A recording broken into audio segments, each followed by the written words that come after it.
Bonjour à toutes et à tous et bienvenue dans cette nouvelle vidéo consacrée encore une fois à l'univers des nouvelles technologies et aujourd'hui plus particulièrement aux objets connectés puisque nous allons voir ensemble une prise connectée de la marque TP-Link qui va vous permettre de piloter des objets de votre maison pour les mettre en tension, les mettre hors tension, aussi bien depuis chez vous que à distance puisqu'elles sont connectées en Wi-Fi par l'intermédiaire de votre box et qui va également vous permettre d'avoir des mesures de consommation de ce que vous allez y brancher.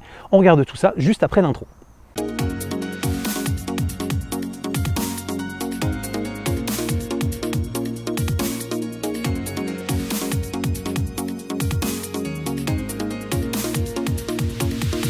Alors je ne l'ai pas dans les mains puisque je l'ai acheté pour l'utiliser, donc elle est branchée, elle est configurée, mais je vous ai fait des images et je vous ai entendu sur le dernier test qui était celui de la Xiaomi 360 Mi Home protection machin, en sachant que donc là je vous ai fait aussi des images de la configuration pour que vous puissiez voir un petit peu comment ça se passe, de manière à ce qu'on puisse détailler cela ensemble. Donc simplement pour vous donner mon avis avant de vous donner tout ce qui est configuration, etc. et de vous détailler un petit peu les images avec une voix off. La prise est plutôt bien conçue, bien finie, elle est jolie en termes de design, voilà. Il n'y a pas grand chose à dire dessus, il y a un petit bouton pour accéder au réglage directement en mode manuel si on veut. Il y a un petit truc pour savoir si le Wi-Fi se connecte ou pas. Et après c'est vraiment un code couleur et tout se passe sur l'application mobile. Donc c'est très simple d'utilisation, très intuitif.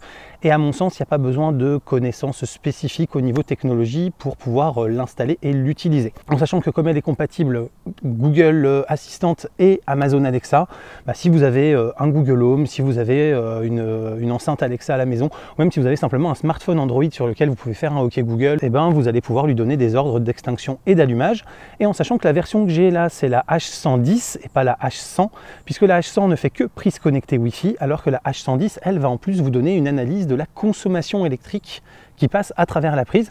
Et donc ça peut être aussi utile si vous souhaitez faire des diagnostics de vos dépenses énergétiques, vous rendre compte de ce que chaque chose consomme dans votre maison. Et vous pouvez passer de prise en prise comme ça, la connecter et regarder en direct sur l'application la consommation électrique de l'objet avec en plus diverses utilisations. J'ai fait le test par exemple sur mes écrans avec un écran blanc et un écran noir pour voir un petit peu quelles étaient les différences de consommation par rapport à la différence de rétroéclairage, des choses comme ça. Et c'est quand même super pratique de pouvoir faire ça comme ça puisque un wattmètre de qualité entre guillemets pour vraiment mesurer ce genre de consommation peut quand même coûter beaucoup plus en tout cas que les 35 euros ou 35 euros que la prise doit valoir. Et là au final ça vous donne vraiment une info de consommation qui est plutôt pertinente et surtout qui est assez précise, c'est-à-dire que je l'ai aussi utilisé sur le petit plateau tournant que j'ai utilisé pour vous faire les images de présentation de l'objet et ça m'indiquait autour de 3,8 watts, 4 watts et quand on regarde les spécifications du constructeur pour ce plateau tournant, il vous annonce à peu près 4 watts de consommation. Donc on est vraiment sur quelque chose qui même à très peu de watts arrive à être ultra précis, donc c'est plutôt bon signe sur la qualité de la mesure. En termes d'usage quotidien, ça réagit très très bien et en plus ça fait quand même un petit bruit quand le commutateur percute, ce qui est plutôt bon signe aussi. Ça veut dire que ça doit être quand même un déclencheur qui est relativement robuste pour faire autant de bruit, c'est pas un petit gadget et donc même si vous avez 1500 watts de puissance dessus, ça doit quand même pouvoir déclencher et réenclencher de manière assez propre et assez durable, ne pas être niqué au bout d'une dizaine ou d'une centaine d'utilisations seulement. Un petit défaut par contre quand même, c'est la partie dimension, c'est-à-dire que cette prise connectée est quand même assez grande, vous le voyez, elle dépasse de la prise et donc si vous avez par exemple 3 prises murales les unes à côté des autres et que vous voulez les piloter séparément, ça va être compliqué parce qu'elles vont pas pouvoir, la prise va dépasser un petit peu, vous n'allez pas pouvoir en connecter 2 ou 3. Pareil sur une multiprise où vous avez des prises à 45 degrés après sur la multiprise, si vous voulez piloter qu'une partie de cette multiprise, vous ne pourrez pas, donc il faudra investir dans une multiprise connectée dans ce cas-là pour pouvoir faire le job, ou alors il faudra utiliser des micro-rallonges pour pouvoir connecter dans la prise murale ou dans la multiprise, puis mettre cette prise là, puis ensuite mettre ce que vous voulez y connecter. Donc voilà, il faut quand même le savoir pour pas être trop embêté. Ceci étant dit, maintenant je vais vous montrer comment se passe la configuration.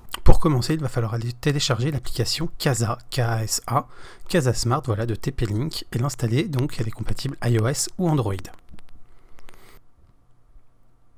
Donc il va bien sûr falloir se créer un compte, ce qui va permettre ensuite de retrouver ces devices directement depuis n'importe quel autre smartphone, uniquement en se connectant.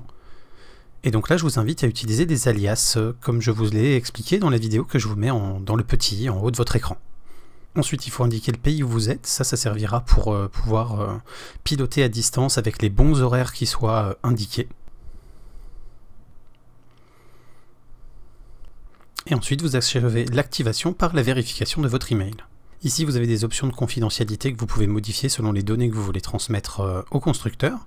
Et ensuite, on va pouvoir commencer la recherche de notre prise connectée. Il va donc falloir se mettre en Wi-Fi, sur le Wi-Fi du domicile ou du travail ou de l'endroit où vous voulez en tout cas relier la prise pour pouvoir effectuer donc la connexion de la prise à ce réseau Wi-Fi. Lorsque vous branchez la prise, le voyant va d'abord connecter orange puis vert, comme il vous l'indique dans l'application.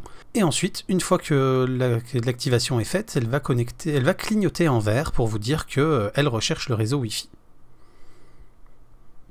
Donc l'application scanne l'ensemble des réseaux domestiques Wi-Fi qui sont captés pour que vous puissiez choisir celui qui est le vôtre et mettre votre mot de passe.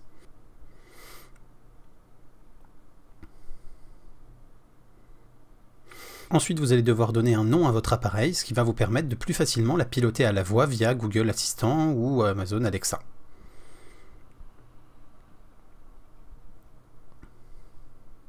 Vous allez pouvoir lui attribuer une image qui vous permettra de la retrouver plus facilement en fonction de ce qu'elle pilote, si vous souhaitez y ajouter quelque chose. Et voilà, la configuration est terminée et elle est prête à l'emploi. On va maintenant pouvoir la lier à notre Google Home directement pour la piloter en OK Google. On va donc lancer l'application Google Home, et dès son lancement, vous voyez qu'il nous propose d'associer TP-Link puisqu'il a détecté que nous venions de l'installer, et donc que nous pouvions avoir besoin de faire communiquer les éléments installés via l'application TP-Link avec Google Home pour nous permettre de piloter tout cela avec OK Google.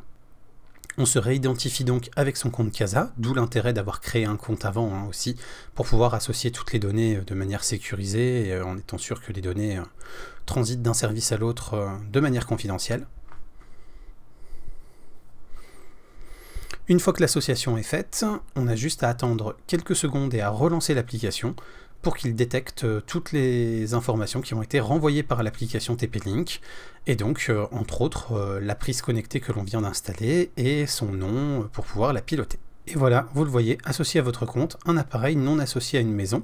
Donc là, c'est juste que je ne l'ai pas remis dans la catégorie salon de la maison, mais j'ai bien pris salon télé, et maintenant je peux la connecter d'un simple OK Google. Faisons maintenant un petit tour de ce que propose l'application TP-Link en elle-même, puisque même si on peut la piloter avec Google Home, l'application propose d'autres options qui peuvent être bien pratiques. Donc déjà, il y a un minuteur qui permet de désactiver la prise après un certain temps. Donc ça peut être intéressant si par exemple vous voulez mettre de la musique et que la musique s'arrête, et un mode absent qui va vous permettre de l'allumer et de l'éteindre à des heures précises pour faire des simulations de présence. On voit aussi qu'il y a un mode de consommation d'énergie qui vous donne la consommation d'énergie en temps réel, la consommation des 7 derniers jours, puis des 30 derniers jours une fois que ça fait 7 et 30 jours que vous l'utilisez, et vous avez aussi donc la possibilité de voir l'historique de tout ce qui a été consommé par l'intermédiaire de cette prise. Vous pouvez bien sûr l'allumer ou l'éteindre directement sans aucun souci, simplement en cliquant sur le bouton de mise en marche ou d'arrêt de la prise. Et voilà, maintenant que vous avez eu mon avis et que vous avez vu la configuration, il est temps simplement de se dire au revoir et de se dire à la semaine prochaine. Comme d'habitude, n'hésitez pas à penser au clap, le commentaire, le like, l'abonnement et le partage, ça fait toujours plaisir et ça aide la chaîne à se développer, à se faire connaître par les algorithmes de YouTube. N'hésitez pas non plus à aller soutenir la chaîne financièrement via Tipeee ou Utip, vous pouvez le faire de manière totalement gratuite en regardant des vidéos, donc ça peut aussi aider la chaîne. Je vous dis en tout cas à très bientôt pour plein de prochaines vidéos, photos, techno, informatique et jeux vidéo qui font le contenu de la chaîne au quotidien. D'ici là, continuez de rester curieux et de regarder des vidéos sur YouTube. Salut à tous, bye bye.